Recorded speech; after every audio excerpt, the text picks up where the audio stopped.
The dart didn't just send me to an island, it sent me back in time. Galapagos Island. To a place where 200-year-old tortoises are still faster than your Wi-Fi, where sea lions act like drunk tourists, and where I willingly swam with sharks. No cage, no chill. This is the Galapagos, and travel by dart just got prehistoric. My name is Soren. I throw darts at the world map and travel wherever they land.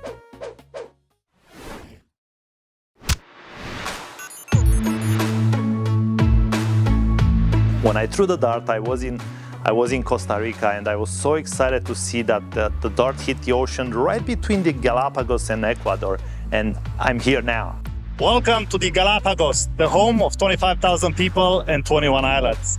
To do it right, I convinced a few friends to join for something that is about to blow your mind. One of them is my best friend Matt and his family. Matt, who I initially started doing travel by dart with. If you remember, the Easter Island episodes with him were incredibly epic, and nowadays he still joins me occasionally when I throw darts at the world map and go to random places. It's now lifestyle. It's not a job. We're not doing this for money, or we're not doing this for fame, or to like be an influencer. This is like our life. This is our lifestyle, and that was the way I think it was always intended to be. Well, I thought about like having a globe and turning it around and just trying to point to a place, but I never actually did it. Now, knowing that someone actually got a dart and threw at it and is actually doing episodes out of that, I just love it. I'm here with friends, and you're gonna meet them right away. However, what I found next gave me chills. Are you ready?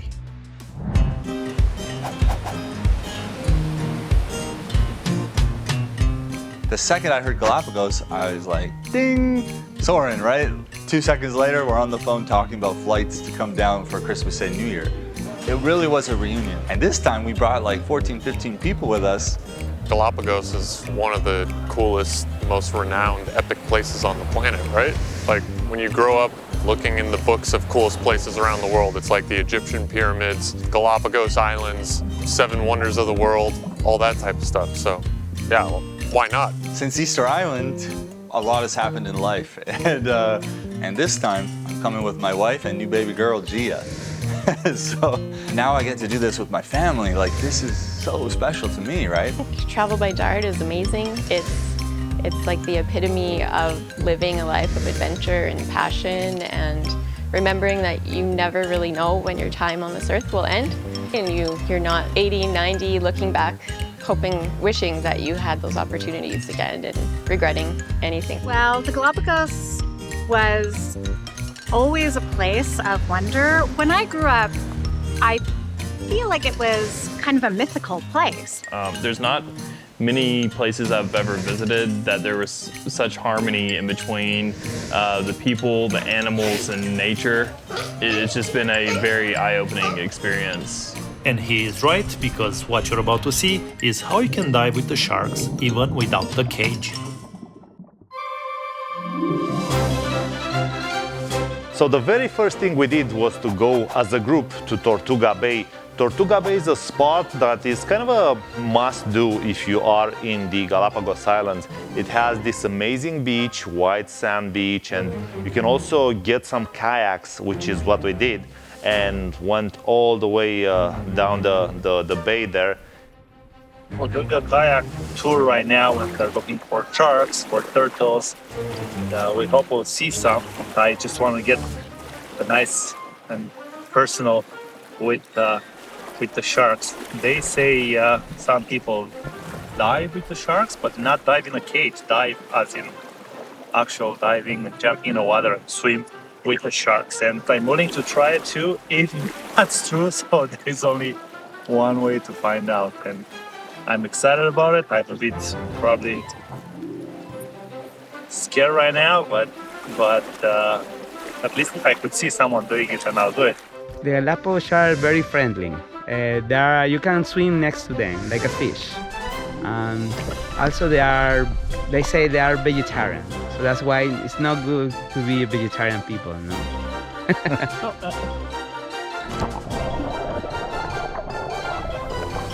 Would you dive in with the sharks? Yeah. You would? He said they're safe. Yeah, Say. I want to do it. Yeah, we should. Once committed to swim with the sharks, an experience you're about to see but which froze my veins, we did something that everyone wanted, to meet the giant turtles. We got there right during the mating season, so what you're about to learn is how to tell a male from a female and how old they are. If you're ready to see this, buckle up, cause this part gets wild.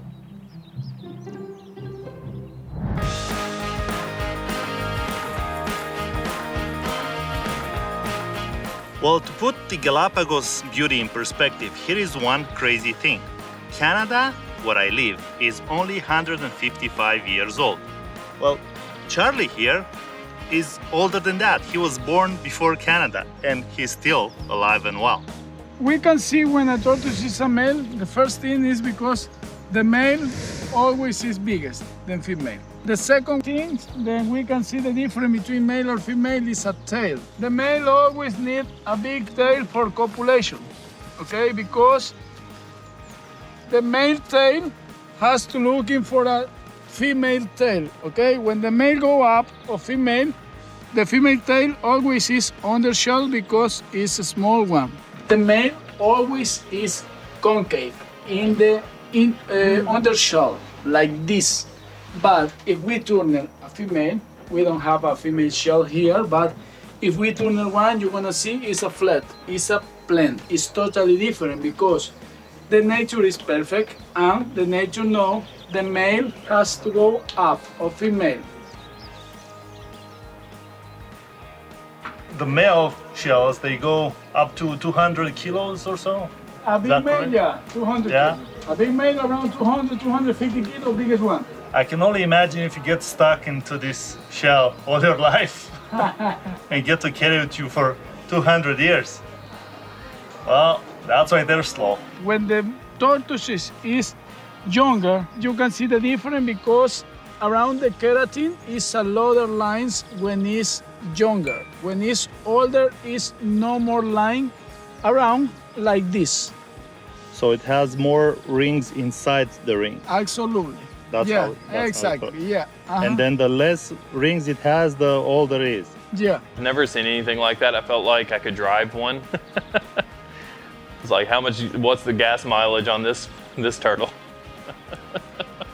This guy here, you can barely see the rings on him anymore. So he's probably around 200 years. But what's even more interesting, they can copulate All life.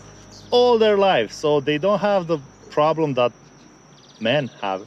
So they can do it all their lives.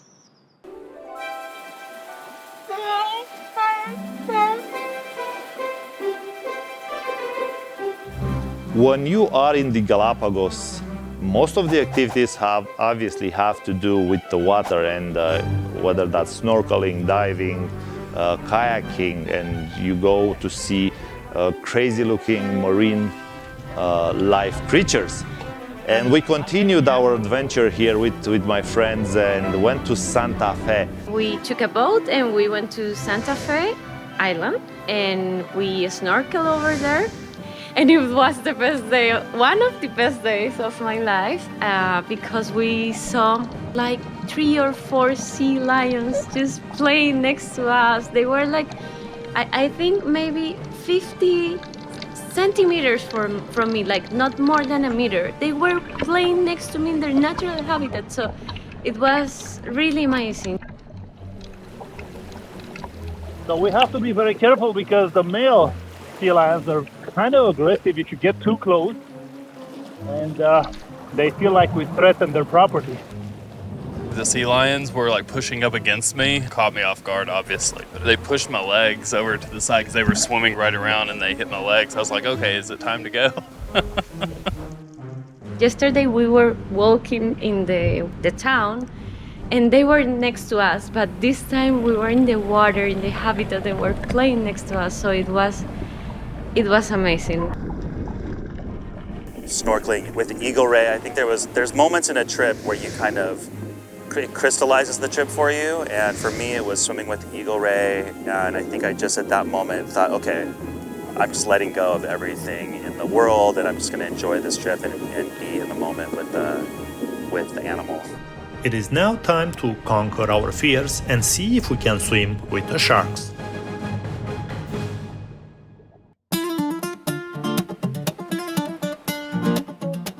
One crazy, interesting thing is that the Galapagos Islands, they move every year 1 centimeter closer to the continent, and that is due to the volcanic activity and the tectonic plates that are actually keep moving. So eventually down the line, the islands will join the continent hundreds and hundreds of years from now on.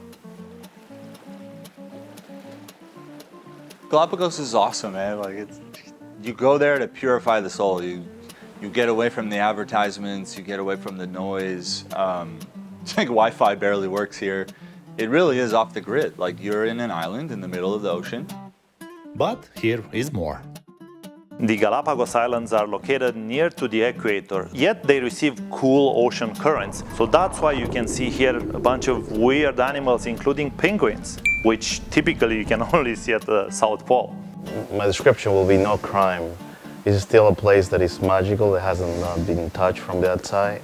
So it's like a magical place.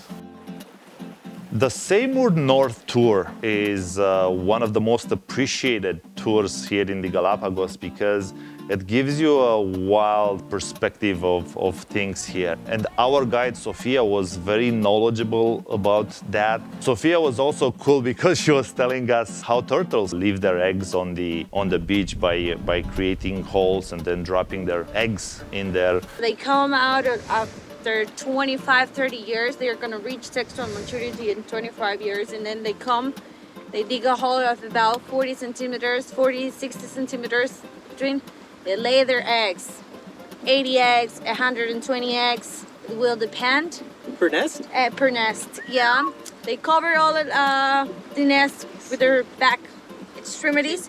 Then they pee on top so they can compact the sand. Everybody was looking at each other like, what's happening? They pee on their eggs and the sand, but obviously that has a reason. So on top of the nest, we will have a warmer temperature. Those are cold-blooded animals. So warmer temperature will make females, you know? Yep. And at the really end, you know, the bottom, less light, less warm, you know, we're gonna have more males. So females are going to mate with up to 4 or 5 males a time. So sometimes you can see like a group of turtles floating, you know, and the males are around just waiting to mate with the female. And the female is being there like for hours.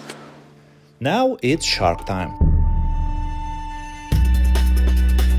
After Sofia told us about the turtles, their eggs and their predators, time has come to get through a potential terrifying experience. Diving with the other type of predators from the ocean, getting up close and personal with the sharks.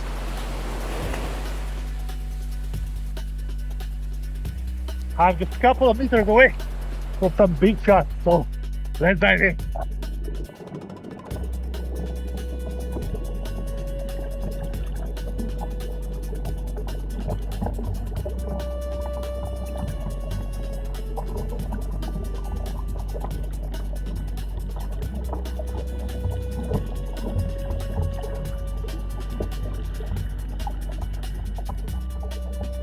We were just following sharks, and that was just weird. You know, you have a guy shouting shark, shark, shark. That's usually run away, but this was like, oh, we're here. That's so exciting. We'll just follow you and look for the sharks. So that was just your brain goes like, all right, that's how it works in Galapagos, I guess.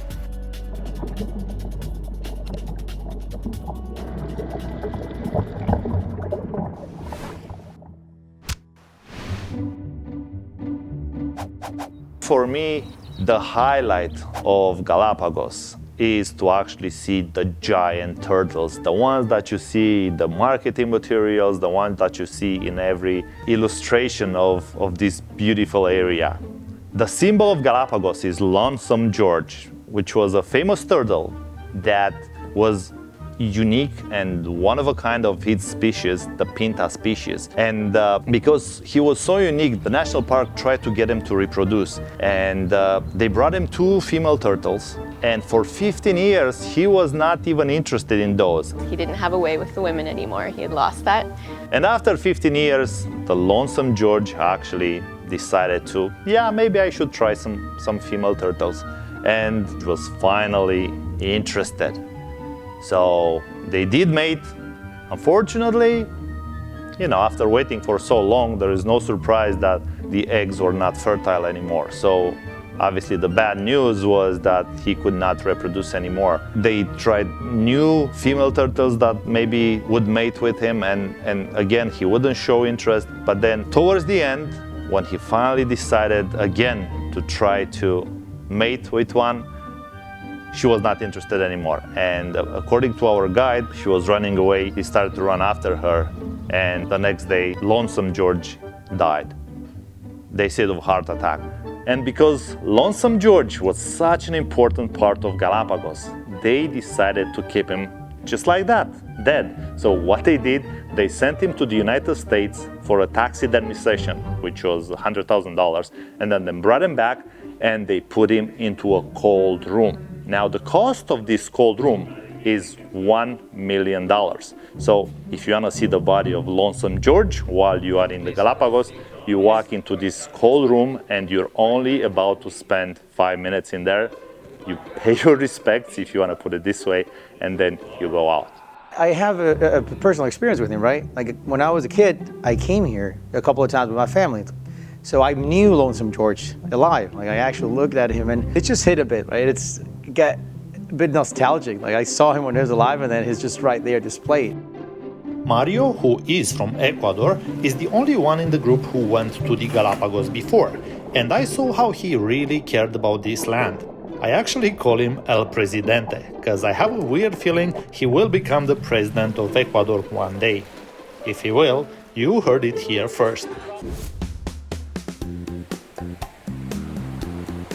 Well, what else can I share with you? Many people are wondering, when celebrities come to places like Galapagos that are very small, where do they stay? What kind of villas or apartments or hotels? It just happened that 4 days before I arrived in the Galapagos, former US President Bill Clinton was here too. Naturally, I had to do some digging to find out where he stayed, and once I did, I booked the exact same villa for a night, just so I could show you the place he chose, and here it is from inside. You may be surprised, but the price wasn't outrageous. Depending on the season, you can stay here for around $300 a night. Clinton was in town for a private meeting with the president of Ecuador and stayed at this resort called the Royal Palm. But here is the real twist. They had dinner in an actual lava tunnel beneath the hotel, a cave formed by volcanic eruptions about 1 million years ago. How cool is that?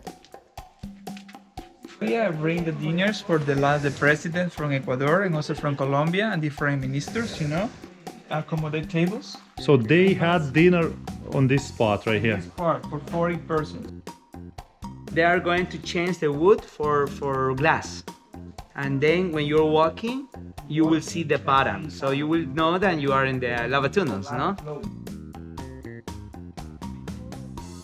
This is insane, just so we know that it's been like this for so much time. Stalactites develop by growing down and stalagmites by growing up. Until now, we just saw some stalactites, so we're looking for the rest. Lava caves in the Galapagos are a must-do, so if you get a chance, do not hesitate.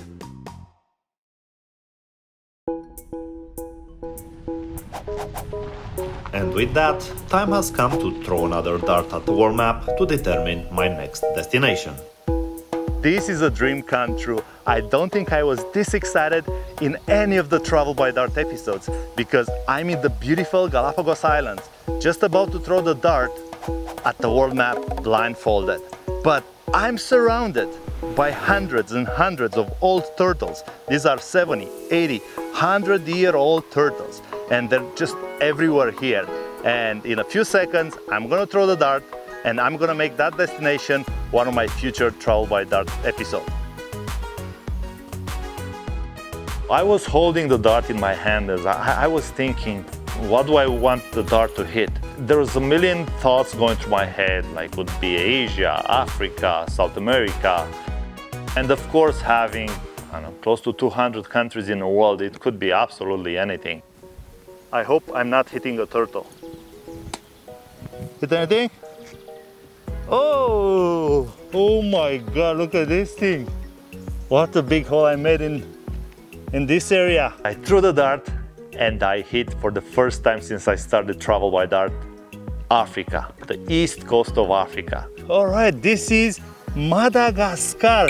Oh my God, what do I know about Madagascar? Madagascar!